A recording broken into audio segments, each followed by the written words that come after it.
MK7 TV. గౌరవ శ్రీ శ్రీధర్ బాబు గారి నాయకత్వంలో ప్రభుత్వ పాఠశాలలో మౌలిక వసతుల కల్పన జరుగుతుంది. చదివే ఈ దేశ తలరాతని మార్చే ఆయుధం.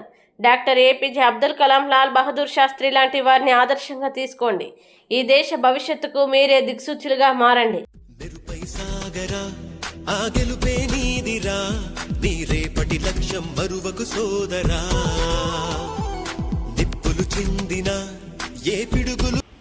ప్రభుత్వమే కానీ, ఆర్గనైజేషన్సే కానీ, మీ టీచర్లే కానీ, ఈ ప్రాంతానికి సంబంధించిన పేరే కానీ, రేపు మీరు తీసుకొచ్చే మార్కుల మీదే, రేపు మీరు తీసుకొచ్చే అవార్డుల మీదే, రేపు మీరు ఎట్లా ఎస్టాబ్లిష్ అయితే దానికి ఆ రకంగా సంతోషకరమైన పరిస్థితి కనిపిస్తూ ఉంటుంది. నేను అంటానని అనుకోవద్దు. లాస్ట్ ఇయర్ చాలా గొప్పగా చెప్పారు. ఇప్పుడు 54 మందో 56 మందో ఇందులో చదువుకుంటారు. లాస్ట్ ఇయర్ బాసరా IIITలో మనం సీటు కొట్టలేకపోయినాం, అంతేగామా. కానీ పక్కపుండి చిన్న స్కూల్ జూలపల్లి 2 సీట్లు కొట్టింది. అంటే మీరు దాదాపుగా 4 సీట్లు కొట్టాలి. It's a challenge. ఎందుకంటే ఈ అబ్బాయి ఆ అబ్బాయి కన్నా ఎక్కువ చదవాలి, ఆ అబ్బాయి ఆ అబ్బాయి కన్నా ఎక్కువ చదవాలి, ఆ అబ్బాయి ఈ అబ్బాయి కన్నా ఎక్కువ చదవాలి. ఈ చెల్లె డాక్టర్ కావాలి, ఆ చెల్లె IAS కావాలి, ఆ చెల్లె పోలీస్ కావాలి, ఆ చెల్లె MRO కావాలంటే మీరంతా ప్రతిరోజు మీకు కష్టపడి చదువు చెప్పి మీ భవిష్యత్తులోనే వాళ్ళ భవిష్యత్తును చూసుకుంటా ఉన్నారు ఉపాధ్యాయులు. మీకు చదువు చెప్పే రమేష్ అన్న సీనియర్, బాగా స్ట్రిక్ట్ ఉండే అప్పుడు కూడా, ఇప్పుడు ఎట్లుంటాడో తెలియదు.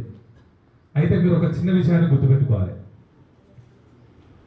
డాక్టర్ APJ అబ్దుల్ కలాం ఆనాడు తినడానికి తిండి లేకుండే, ప్రభుత్వ స్కూళ్ళల్లో చదువు లేకుండే, కష్టపడి చదివి ఈరోజు భారతదేశ ప్రతిష్ట ఒక మేధో కారణమైంది.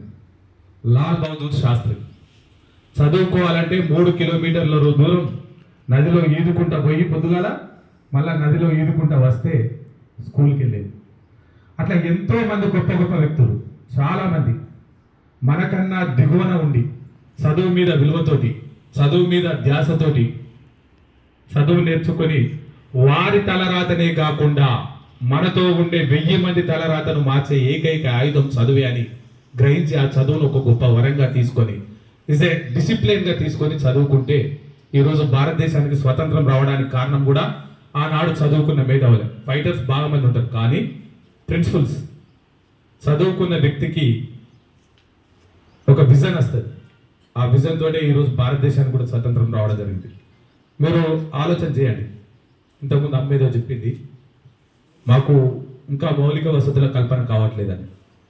నేను చెప్తున్నా ఈ స్టేజ్ మించది, ఇంకో 10-15 రోజులలో ఈ స్కూల్కు, అంటే ఈ స్కూల్కి ఇప్పటికీ అదనపు గదులతోటి 25 లక్షలు వచ్చింది, మొన్న ఇంకొక ముందు వచ్చింది, అంతకుముందు మొన్న ఈ గవర్నమెంట్ వచ్చిన కాడ నుంచి మళ్ళీ ఒక 15 లక్షలు వచ్చినాయి.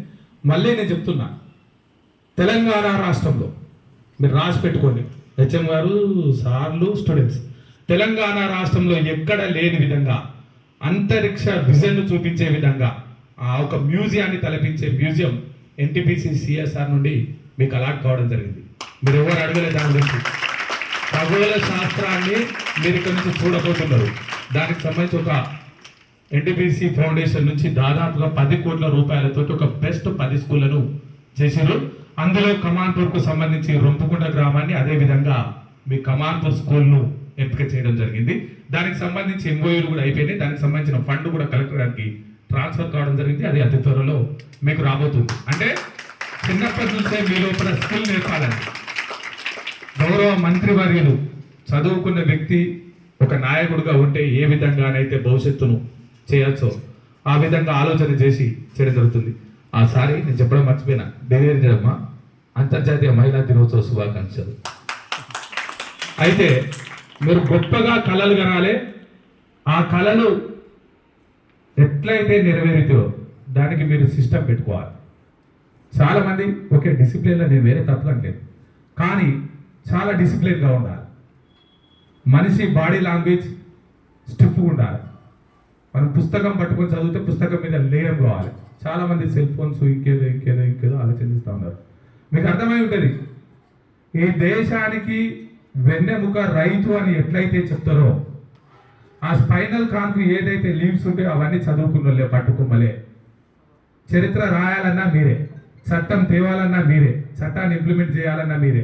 మీలాంటి చిన్న పిల్లలకు రేపొద్దున పెద్ద భవిష్యత్తు కల్పించాలన్నా చదువుతోటే విజ్ఞానం వస్తుంది. ఇక ఆర్జిటు ఎస్ఓటు జిఎం గారికి పర్సనల్గా ఐ రిక్వెస్ట్ సార్, ఎందుకంటే నేను సరే ఇది సమయం కాకపోవచ్చు, వచ్చి కూడా కలుస్తా. మీరు మౌలిక వసతుల కల్పనకు సిఎస్ఆర్ నుంచి చాలా కోట్లు ఇచ్చినాం, మీ కలెక్టర్ గారికి ఫండ్ ఇచ్చినామని చెప్తా ఉన్నారు. కానీ ఇప్పుడున్న డేటా ప్రకారం RG1, RG3 మాత్రమే సిఎస్ఆర్కు సంబంధించి కొద్దిగా ఎక్కువ మొత్తంలో పనిచేస్తూ ఉంది. RG2 బాగా వెనుకబడి ఉంది సార్. ఒక్క పెంచుకెళ్ళిపోయి ఒక్కదానికే పనిచేసినట్టు కాదు, వేరే తప్పు అనుకోవద్దు. మీరు కొంచెం చిన్న చిన్న స్కూల్లో కూడా మౌలిక వసతుల కల్పన ఏమడుగుతారు సార్? నాకు తెలిసి మా సర్పంచ్ ఒక 100 కుర్చీలు అడిగి ఉంటుంది. అంటే మనం కూడా NTPC CSRను కార్పొరేట్ సోషల్ రెస్పాన్సిబిలిటీ కనుక లెటర్ పెట్టినట్టయితే, మొన్న మధ్యలో మేము అడుగుతానే ఇవన్నీ చేసారు, మా దగ్గర కూడా ఇచ్చారు, గుండారంలో కూడా ఇచ్చారు, మీకు కూడా ఇచ్చి ఉంటారు. ఇచ్చారు అమ్మా NTPC CSR ఇచ్చి ఉంటారు లాస్ట్ ఇయర్ ప్యానల్ వచ్చిన. ఓకే, మేము కూడా ఈ విషయాన్ని మంత్రి గారి దృష్టికి తీసుకెళ్తాం. మీరు అడగక ముందే అన్ని తీర్చే మంత్రి గారు ఉన్నాడు. మీకు మౌలిక వసతుల కల్పనకు సంబంధించి అన్ని కార్యక్రమాలు చేస్తాం. మీరు 105 స్కూళ్ళల్లో టాప్ 5లో ఉన్నామంటారు, అంతే కదా? దానికి చాలా కంగ్రాచులేషన్స్. కానీ మా కోరిక ఏంటంటే 105 స్కూళ్ళల్లో కూడా కమాన్ టు ది బెస్ట్ 1 రావాలనేది మా కోరిక. దానికి విద్యార్థులు మీ సార్లు ఎంత కష్టపడాలో అంత కష్టపడతారు. మీరు గట్టిగా పనిచేసి రేపు బాసర్లా ఎవరైతే టాప్ 4 మీ దగ్గర నుంచి 4 బాసర IIIT రావాలి. పక్కపడి ఉన్న జోలపల్లికి 2 వచ్చినాయి లాస్ట్ ఇయర్ కాబట్టి మీరు 4 తెచ్చుకోవాలి. 10th ఒకసారి చేయలే వాటండి అమ్మా, 56 మంది 61 61 మీరు 61లా 6 బాసర IIIT తెచ్చుకోవాలి. తెచ్చుకున్న 6కి గౌరవ మంత్రి గారితో గోల్డ్ మెడల్ ఇప్పించే పూచి మాది మోసం మార్కెట్ పంపిస్తారు. ఒకవేళ వారికి మీరు కాకపోయినా మేము ఇస్తాం. మీ మౌలిక వసతుల కల్పన బాధ్యత మాదే. మీకు అత్యున్నతమైన చదువు చెప్పించే బాధ్యత మా రమేష్ అన్న మేడము వాళ్ళది. ఇంకా సేవ చేయాలన్న లక్ష్యంతో నేను వాళ్ళని కంగ్రాచులేషన్ చెప్పబోతున్నా. ఎందుకంటే చాలా మంది సపోజ్ మా ఉండలేనా, రాజకీయాల్లో ఉన్నోళ్ళైనా రేపు ఓటు పడుతుందా పడదా, రేపు డబ్బులు ఓట్ల రూపంలో లేకపోతే ఇంకేదో ప్రతిఫలం ఆశించి పనిచేస్తాం.